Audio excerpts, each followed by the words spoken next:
You are born into the Edo period of Japan, when samurai, ninjas, and shoguns shape every street and story. You are not born to a noble house, a proud merchant clan, or a peasant family working the rice fields. You are born into the hereditary executioner caste. The word for your people literally means, filthy. At birth you have no name anyone will speak aloud, your certificate might as well read, do not touch. Neighbors avert their faces, priests refuse your blessing, and if you die in the street, people worry more about purifying the ground than mourning you. By age 5 your home sits on the town's outskirts, not picturesque but quarantined. You know only your mother, your father, and an odd uncle who visits at night. At the market people cross the road when they see you, even thieves and lowlifes tremble. You are 7 when the reason for that fear becomes a lesson. Your father wakes you before dawn and takes you to the execution ground. There, a man is tied to a stake, calm as if facing a bath. Your father stands beside him, draws his blade, breathes once, and severs the head clean from the body. You flinch. No one else does. For them it is a Tuesday. Later you plead for any other fate, merchant, monk, anything but this. Your father does not laugh. No one will ever let you forget what we are, he says. At 12 your education begins in earnest. While other boys study kanji and etiquette, you learn anatomy, first of animals, then of people, and how to remove a head in one stroke. You start on birds, then pigs, then stray dogs, then unclaimed corpses. Your father doesn't shout when you hesitate, he simply hands you the blade again and says, better them than you. You study the 3rd and 4th cervical vertebrae as if they were scripture, the sweet spot for a clean, silent cut. You learn ritual, the correct death for every crime.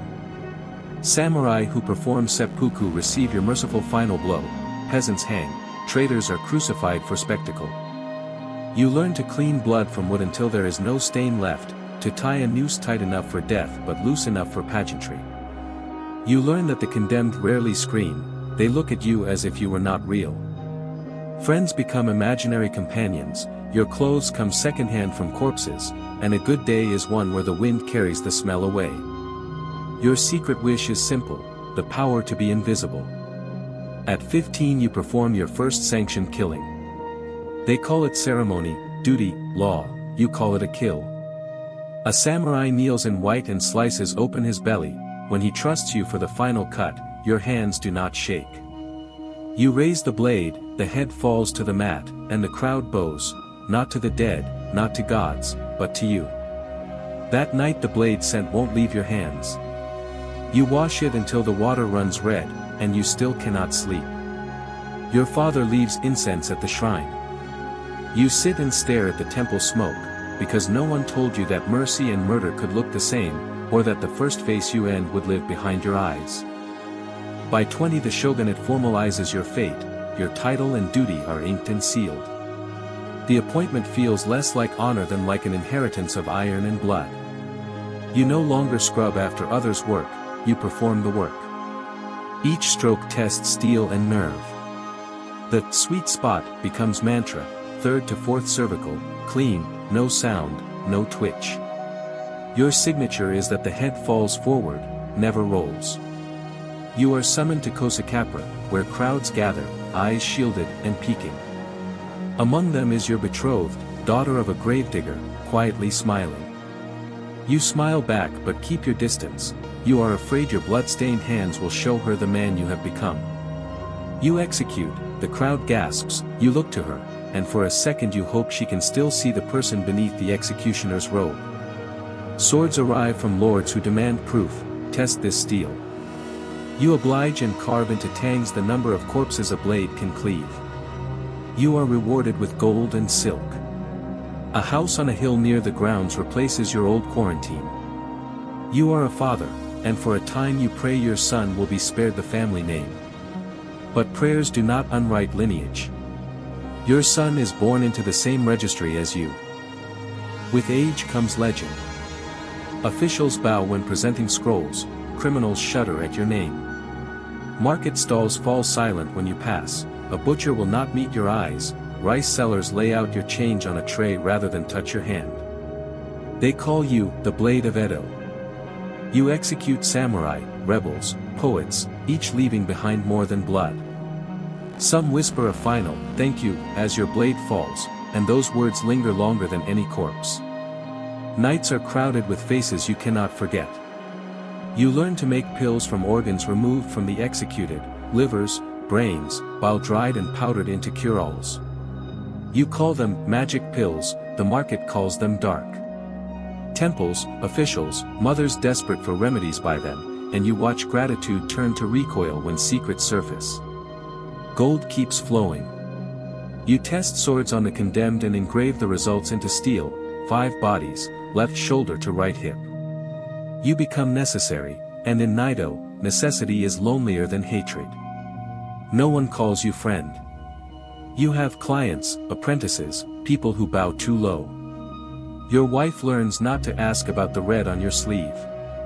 You stop flinching at screams and looking away from entrails, but the faces haunt your sleep. You write death verses now, tiny poems you whisper before a cut, the only scrap of soul you polish. Once you felt you wielded the blade, now it wields you.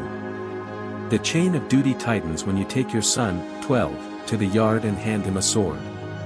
You tell yourself it is to keep him safe, skill will keep the stigma from swallowing him whole. What you mean is darker, to keep the shogunate feeding your family, to keep the name from being erased. The boy trembles, hates it, cries in secret. You remember your own first shake and the lies you told yourself.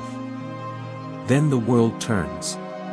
In your 40s the emperor is restored, the shogunate collapses. Swords are banned. Sword testing is outlawed. The corpse trade and the miracle pills are prohibited. Decapitation is declared too savage.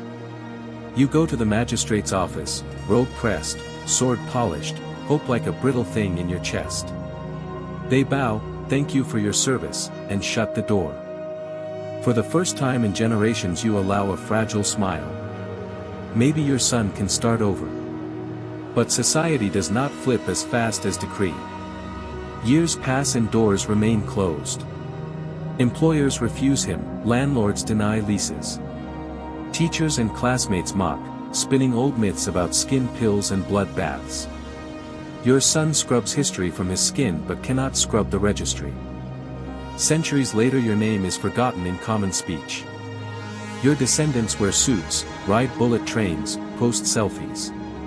But the ledger remains, Kosaki, the little book listing your family's past. One background check, one curious HR manager, one old money investigator, and names like yours curdle the air. Offers vanish, engagements fall apart, apartments are denied. They call it special background.